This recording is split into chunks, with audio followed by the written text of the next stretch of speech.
cứ đi lên đến nghĩa trang Đạo Đức và nhìn về bên tay trái lên đồi thấy hai anh bộ đội đi trước. Thì tôi đã cứ gọi Tuấn ơi. Cứ nghĩ đến con không còn xác thể nữa, không còn là hài cốt nữa thì rất là đau đớn, khổ tâm. Từ năm 79 đến ấy không được một lời thốt gọi bà mẹ ơi, bố mẹ bà lòng thấy tội nghiệp.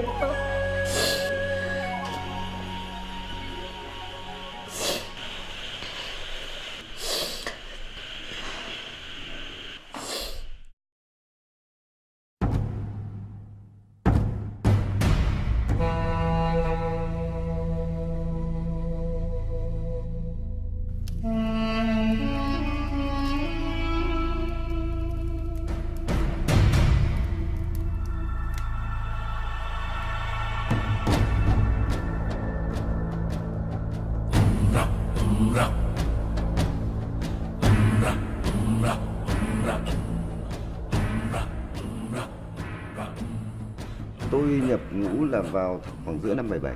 Lúc đấy thực ra là nếu mà nói là cái lúc nhập ngũ là vào thời bình, không ai nghĩ là lúc đấy là đi còn chiến tranh. Ngày xưa Lào Cai, ngày nó không gọi là Lào Cai Yên Bái mà nó gọi là Hoàng Liên Sơn, nó gọi là tỉnh Hoàng Liên Sơn.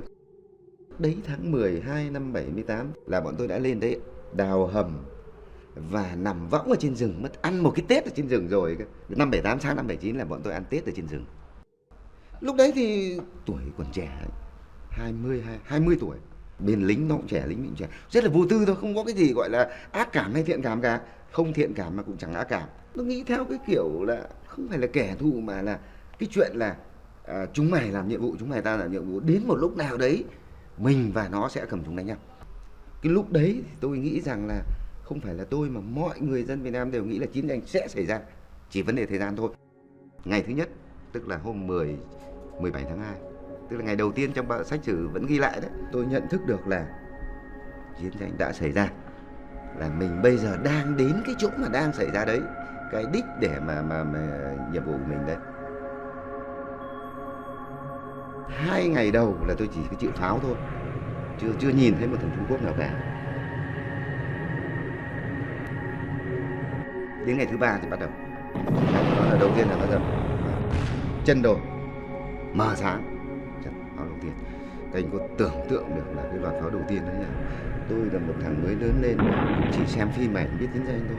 Tôi không nghĩ là những cái tiếng pháo nó rít và nó nổ lớn như thế. Tôi không hiểu tiếng nổ của bom, của pháo nó như thế nào.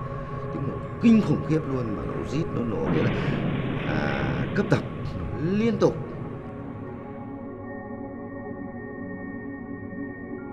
Khi ngừng pháo thì cái giang, cái sậy và cái nứa và một số cái cây khác mà lúc bọn tôi đào hầm, bọn tôi nhìn lên là không thấy ánh trăng ánh gì cả. Nó dày đến mức độ như thế, nó cuốn như thế này, nó dày đến đấy.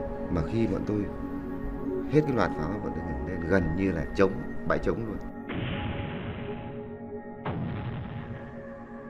Ngày thứ 6 tôi bị, mình rất dở hơi là nghĩ nó là cũng như kiểu quả cối.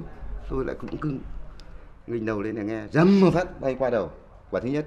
Quả hai, tôi xem chuẩn bị xem nó ngắm nó lắp đạn như thế nào, ngó lên thì dầm một phát là nó nổ ngay đằng sau lưng tôi. Nên là tôi bị một cái mảnh rất nhỏ vào lưng này. Lúc ấy hoa hết mắt đi, tôi sụp xuống. Thì tôi nghĩ là lúc ấy tôi chỉ sống được vài giây, tôi bảo sắp chết rồi. Vì lúc ấy là mắt tôi vẫn còn nhìn thấy nhưng mà nó hoa. Tôi đập vào tay này với đập ra đất này nó như nhau, nó không cần cảm giác gì cuộc sống. Mình lúc ấy đâu có biết. Tôi nghĩ là chắc là ruột gan là bay đi hết rồi, nó nghĩ như vậy thôi.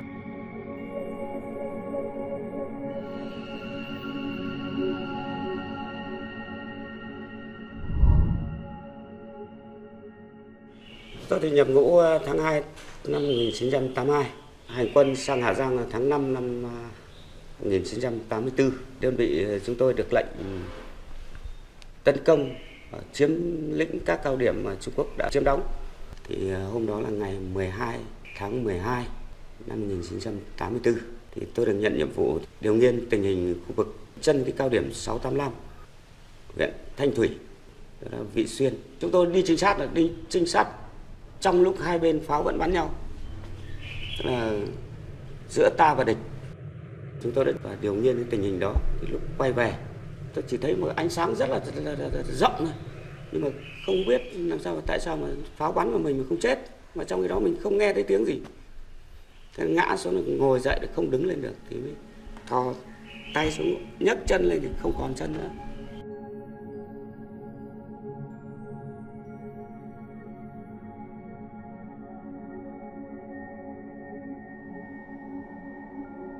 Khi bị thương trong lòng địch thì không thể kêu lên được mà cũng không thể gọi ai được. Thì lúc đó chỉ dùng ám hiệu gõ báng súng này. Tức là vì có cái quy định riêng của cái ai trinh sát thôi. Có anh Sâm, anh quay lại thì anh cõng tôi về trong cứ. Cõng tôi, nhưng mà đến lúc cõng một đoạn thì tôi thấy ướt hết ở ngực này. Tôi hình như tao bị thương ở ngực nữa. Thế thì bảo ngồi xuống thì xoa hết ngực thì không ướt, không có lỗ nào thủng cả.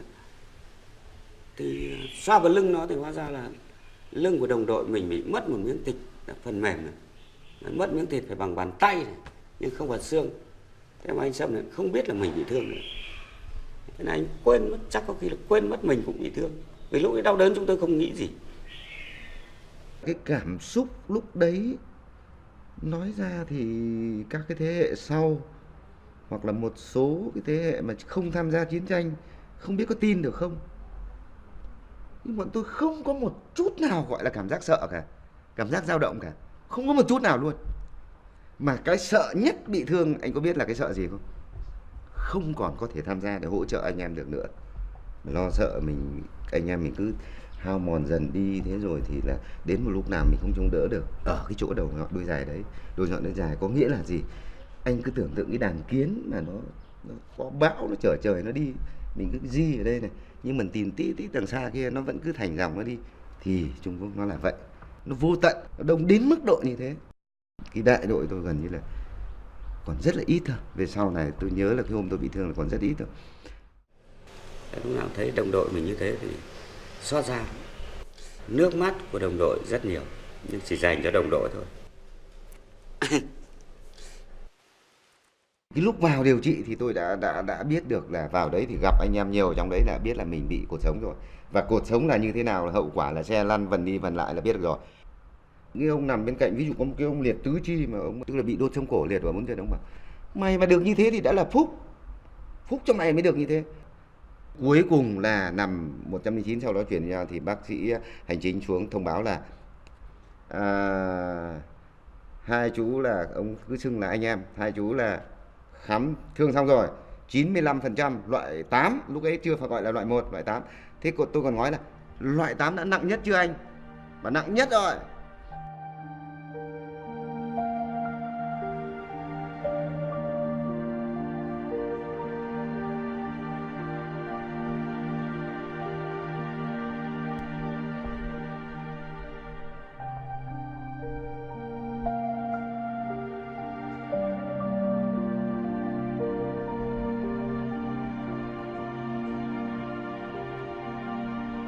Anh có kể chuyện là anh ấy lên chốt lúc buổi chiều và đến 6 giờ tối thì anh ấy bị thương.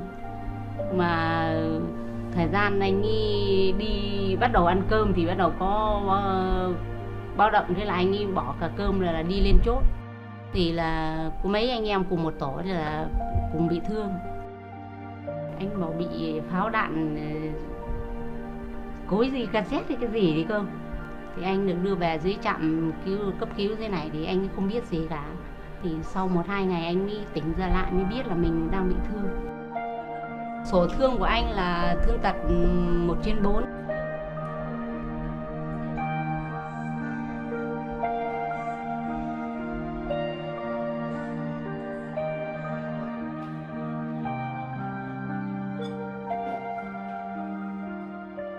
Nghĩ rất nhiều thứ, miên man đến rất nhiều thứ. Vì đấy lúc đấy mình còn rất trẻ, cũng không chưa biết nhiều, cho nên tôi nghĩ rất nhiều thứ. Lúc đấy cứ lần lượt nghĩ đến những người thân, rồi thì trong gia đình, rồi thì bạn bè, nghĩ rất nhiều. Sau đó là nghĩ đến đồng đội mình xem là còn ai nữa. Và lúc đấy lại rất là mong là được biết một cái tin mà rất mong muốn được biết là đơn vị còn những ai. Rất mong muốn được biết là còn những ai và những ai đã hy sinh. Là cái cảm giác đấy cũng trỗi dậy khá là nhiều. Thật sự mà nói lúc đấy là chưa có người yêu, nên chỉ nhớ mẹ, nhớ nhà. Rất nhớ nhà, rất nhớ mẹ, rất nhớ bố, rất nhớ anh chị em. Để mà Bố mẹ biết, gia đình biết là vì anh em đồng đội thông báo. Thì anh em cũng sốt ruột quá, và có khi việc thông báo với gia đình thằng Sơn nó bị thương, không biết nó qua được không. Gia đình mới đi tìm các viện thì mới gặp ở viện 9 Vĩnh Yên. Khi ra đón mẹ chống nạn, ra đón mẹ với các anh em thì chỉ nhìn thấy nước mắt. Thế nhưng mà khi vào đến phòng bệnh ấy, thì mẹ cũng không khóc được nữa. Bởi vì là anh em nó nặng hơn tôi nhiều quá, chẳng ai đi lại được.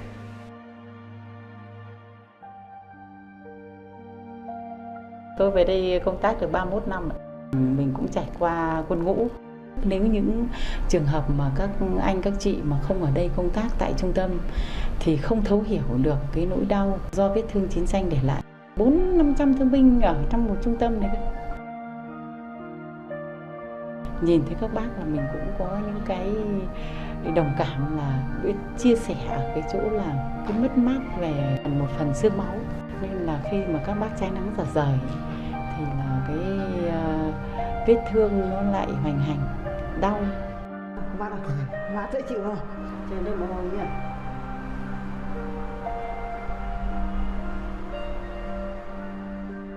Bây giờ sức khỏe của anh yếu lắm, so với ngày xưa giờ thì yếu nhiều lắm.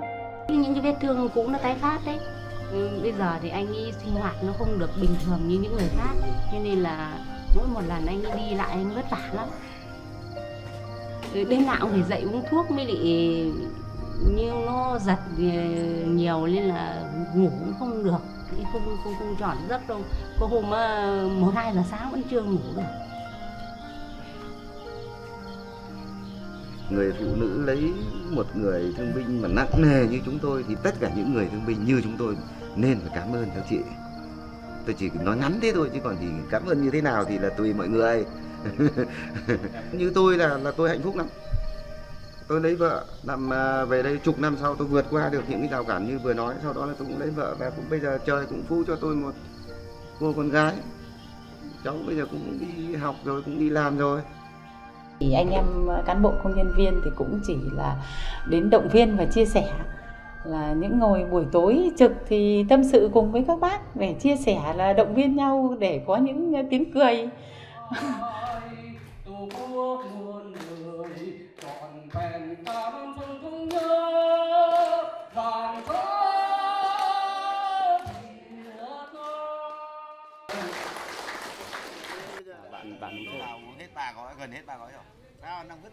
Đúng là mình vẫn còn may mắn so với đồng đội mình nằm xuống, mà đồng đội của tôi chết ở chỗ là vĩnh viễn không bao giờ lấy đưa được hài cốt của anh về nữa.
Sẽ kiểu lúc bấy giờ đi hơn 20 người cơ.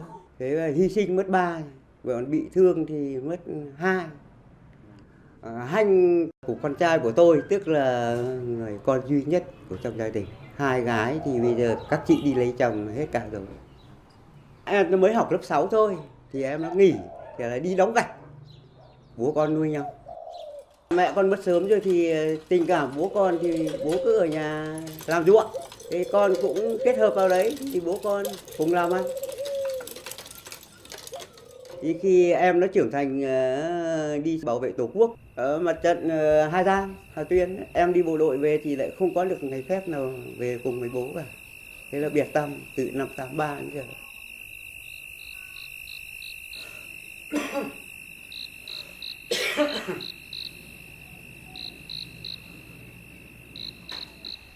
Tôi lại về quân khu Thủ Đô hỏi, nó bị thương, đã băng bó, bác sĩ với các thứ linh tinh đã băng bó đầy đủ cho tất cả rồi, nhưng pháo kích nó dập xuống thì không mang vác kịp nữa, thì là pháo kích nó dập xuống là không có.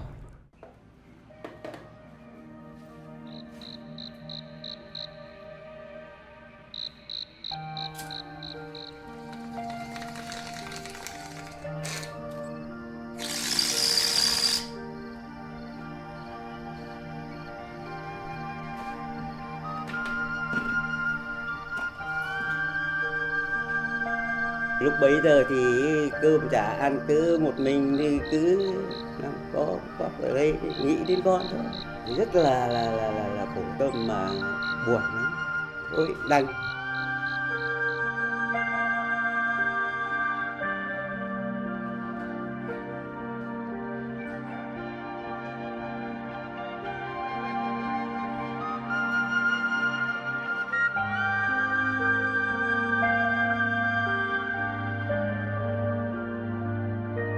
Anh bảo ôi giời ơi, lúc nào chẳng nghĩ đến con, nhưng bây giờ biết là nó hy sinh rồi thì làm sao mà nó gọi được mẹ ơi nữa.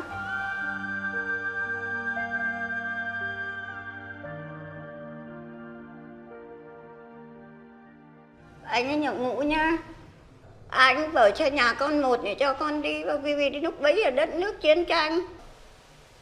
Mà coi như là tất cả đều thanh niên đến tuổi rồi thì phải đi. Thì anh bảo lo thì vẫn phải lo rồi, suy nghĩ vẫn phải suy nghĩ rồi. Nhưng mà bây giờ lúc bấy giờ chiến tranh như thế thì đất nước như thế thì người ta bảo cho con đi thì cũng phải cho đi thôi, cũng chả biết làm nào. Nhận quyết định xong rồi tôi bảo anh ấy thì anh bảo anh đi thôi, anh không có thắc mắc gì cả. Nhưng mà lúc bấy giờ anh đi là anh chưa lấy vợ. Thế lúc bấy giờ xong rồi nhận quyết định rồi tôi đi xuống tôi hỏi vợ cho anh ấy thì đồng ý rồi thì là bắt đầu đi đến ủy ban đăng ký thì họ bảo chưa đến tuổi đăng ký, họ không đăng ký. Tôi bảo nếu không đăng ký tôi không cho con tôi đi bộ đội đâu. Thiếu có mấy tháng là thiếu một tháng gì thôi. Thế tôi bảo là nếu không đăng ký cho thì tôi không cho đi bộ đội, vì bây giờ tôi ở nhà bố mẹ già, em thì còn nhỏ. Thế sau rồi họ đăng ký rồi đấy. Nói thật với các anh ấy, cưới vợ cho nó còn không có cái màn đâu nhá. Lúc bấy giờ cái gì cũng bao cấp hết nhá. Còn không có cái màn đôi nhá, tôi còn đi mua 2 cái màn một về khâu còn làm một cái màn đôi nhá. Vì để mấy người ta mua hộ mấy mét vải chanh xanh chéo Trung Quốc ấy, về khâu rồi làm cái vỏ chăn đấy nhá.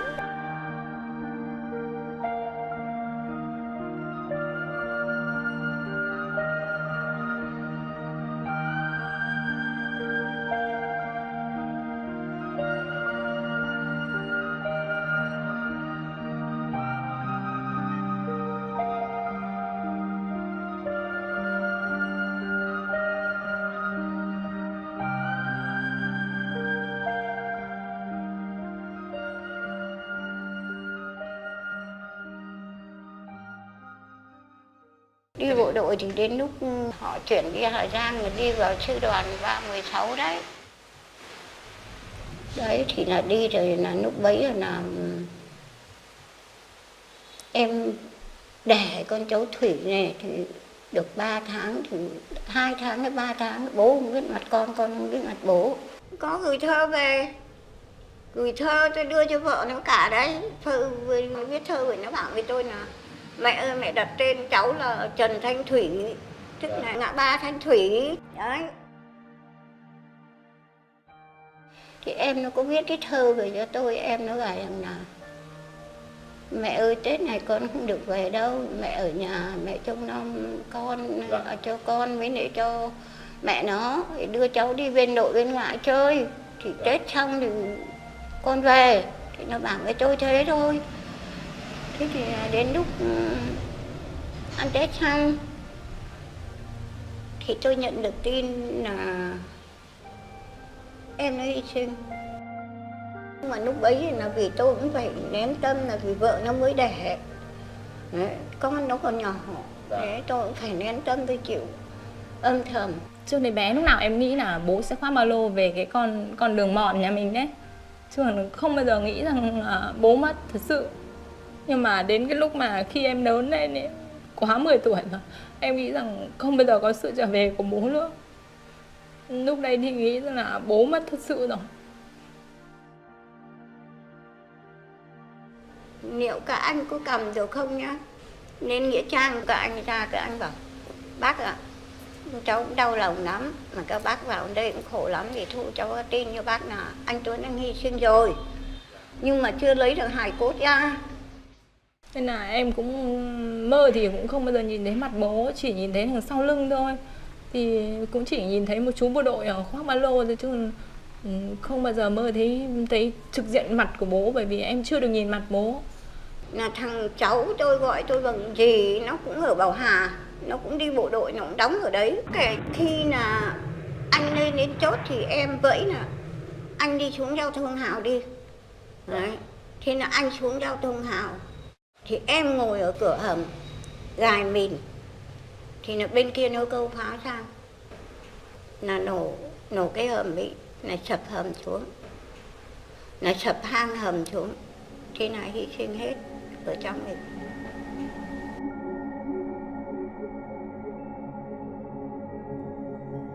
Lúc bấy giờ anh vợ nghèo khổ như thế, bố thì đi bộ đội, ông già tôi Điện Biên, chiến sĩ Điện Biên. Về được mấy năm thì con lại đi bộ đội, hy sinh. Buồn thì nhớ con, chỉ chảy nước mắt ra thôi. Sau khi mà em đi vào cái chiến trường, bố em đã hy sinh để tìm hài cốt của bố về, thì nó cực kỳ là khủng khiếp. Cái chốt đấy nó cũng được ví là cái cối xay thịt. Tức là khi chiến tranh xảy ra toàn nó bung bé, thế các bác nói là nó chỉ có màu của máu thôi.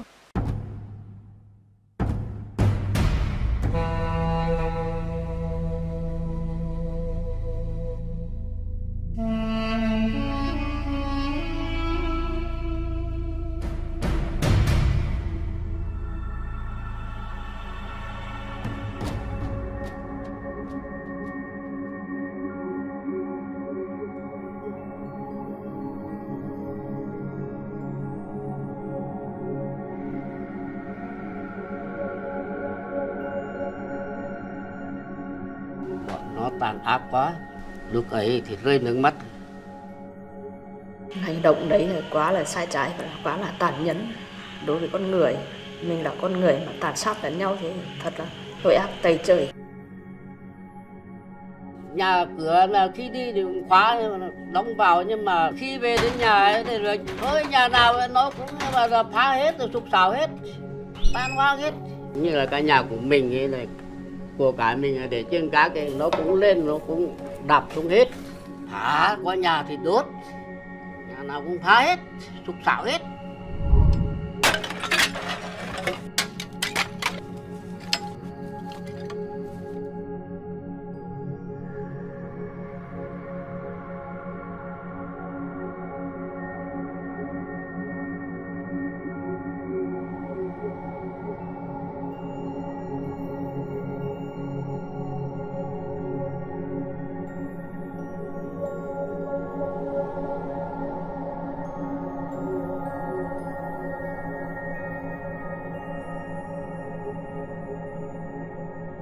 Và mình được chứng kiến là khi quay về sau ấy, quay về ấy, là bốc giới đào cái giếng kia thì lấy bốc người lên trùng chất nhau toàn xác đó. Lúc vớt lên ấy, ở đây thì trẻ em và đàn bà bị giết hết. Đa số các em thì cũng khoảng từ 1, 2, 3 tuổi thôi. Nhà trẻ mẫu giáo đó mà. Tất cả tại sao lại toàn nữ trẻ em? Thì đây là nhà trẻ của cái công ty giống thức ăn gia súc của tỉnh Cao Bằng. Cái công ty ấy là trẻ con chạy chậm quá. Và cái ý đồ sơ tán thì mình có, nhưng mà chắc là bên công ty là chưa chuẩn bị kịp. Và phương tiện không có đâu, đi bộ thôi. Nên là xảy ra cái chuyện này là trên đường đi thì bị quân Trung Quốc vây nó dồn vào cái khu tập thể. Nhiều bà mẹ còn chưa đến đón con kịp thôi mà. Vớt lên cái số trẻ con nên là một số không biết mẹ là ai. Cái tàn thương nhất là cái mà con chết mà mẹ cũng không biết là chết ở đâu. Vớt cái giếng ấy là mùi rồi, có mùi rồi. lên đấy toàn là thấy lưới lê chọc. Đấy, mẹ con này mà đang cõng nhau ấy, thì về lấy lên thì thấy toàn lưới lê chọc. Hai đứa con nó còn chọc mà mấy phát đã vào chân rồi, xong lại chọc vào lưng. Đấy. Và khi xỉa xong là cho úp xuống giếng luôn. Toàn bộ những cái động tác là rất dã man. Xem mà thấy mà nhận dạng nữa là biết người đồng bào dân tộc Tày. Toàn là người ở trong cái trại lợn Đức Chính ấy, là công nhân của trại lợn. Ở trong Đức Chính ấy. Hai mẹ con là ở làng trên này trên đấy là cũng là người làm ở đấy. Để mình mới biết là công nhân của trại lợn thôi. Cũng là mẹ con ấy cũng là làm công nhân trại lợn. Mẹ thì làm tổ trưởng của cái tổ chăn nuôi kia. Nghe các cụ kể lại bảo là lúc chạy tàu này kia ấy, thì mẹ tôi lại cõng đứa em nữa, xong là chị bị địch bắt ở chỗ Võ Đạo Hoa này, bắt lần một, xong thì thấy có cả trẻ con, thì toàn đa số là trẻ con nhiều thôi, thì là bắt lần đầu thì bọn nó thả ra nhưng mà đi bảo là cho vượt sông sang sông đi để trốn thoát, nhưng mà lại không vượt được, thì lại bị bắt lại lần thứ hai, thì lại lên cái lấy hội khác không phải hội đầu, thì nó mới tàn sát cho xuống giếng kia. Em thấy bà nội khóc, ngày nào cũng khóc ôm cái con nhà của bà chủ nhà cho trọ kia, khóc suốt ngày. Thế xong một ngày loa đài nói bảo là ai là thân nhân của những nạn nhân ở trại chăn nuôi Đức Chính đã bị Trung Quốc nó tàn sát cho xuống giếng ở chỗ làng Nông Trúc kia ấy, thì đến nhận xác. Đưa lên mà họ giải ra là mà trên cái mặt ruộng ấy, xong rồi cho họ mà nhận xác. Người đó ở trên cạn ấy thì là nhìn mặt là không rõ rồi, nhưng mà người còn ở dưới nước ấy thì còn nguyên. Thì đến nhận xác thì lúc đấy bà nội tôi mới cho chú út tôi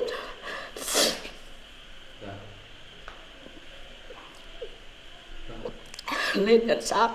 Thì mẹ tôi thì có mái tóc dài, thì chú út thì cũng mới nhận dạng được, và có một đứa em gái 8 tháng tuổi cũng vẫn bị ở trên lưng ấy,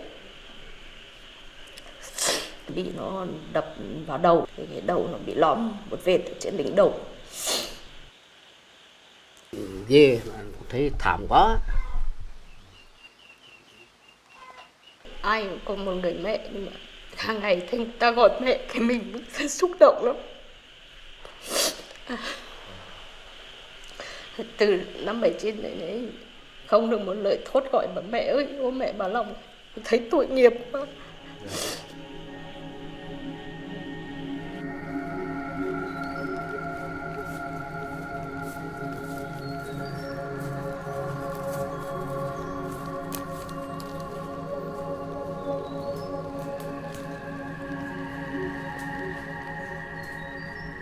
Cái bia này đấy là vụ tàn sát của lính tàu, tàn sát dân mình, nó cho xuống cái giếng này, cả trẻ con giết hết.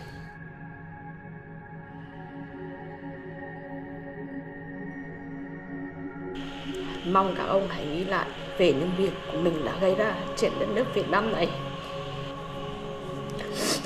Nếu mà xảy ra chiến tranh thì còn là bao nhiêu gia đình cũng phải chịu cảnh mồ côi cha mẹ như tôi. Tôi nghĩ ở bên kia biên giới cũng có rất nhiều những đứa bé giống như mình. Tôi đã là con của liệt sĩ, đã từng chứng kiến gọi là nỗi đau của bà tôi là người mẹ mất con, và mẹ tôi là người vợ mất chồng, và tôi là người con mất cha, là những cái nỗi đau là quá lớn. Vì hơn ai hết bọn tôi hiểu chiến tranh là gì. Chúng nó xâm chiếm thì con cái mình mới phải đi, thì mới phải hy sinh. Tôi nghĩ rằng là mình bị như thế này, đồng đội mình hy sinh, mình chết, thì ở bên kia người ta cũng chết, thậm chí là còn nặng nề hơn. Vừa rồi đi tôi nghe đài này, máy bay nó vẫn còn cái máy bay của Trung Quốc nó còn sang đảo hàng xa của mình cái gì này. Như bọn tôi nói là nhịn được bữa nào hay bữa đấy, nhịn được ngày nào hay ngày đấy. Bất kỳ ở đâu trên thế giới này không ai muốn chiến tranh cả. Đúng ra nếu mà không có chiến tranh biên giới xảy ra thì tôi đã là anh công nhân lái máy ủi rồi. Đừng bao giờ xảy ra chiến tranh nữa, chỉ mong muốn thế thôi. Cứ nhìn vào chữ nhẫn để mà học ấy mà. Nó chỉ có mấy nét thôi nhưng mà có khi cả đời người không học được cái chữ nhẫn. Nhẫn thế nào lại là một chuyện. Nhẫn nhịn nó khác với nhẫn nhục.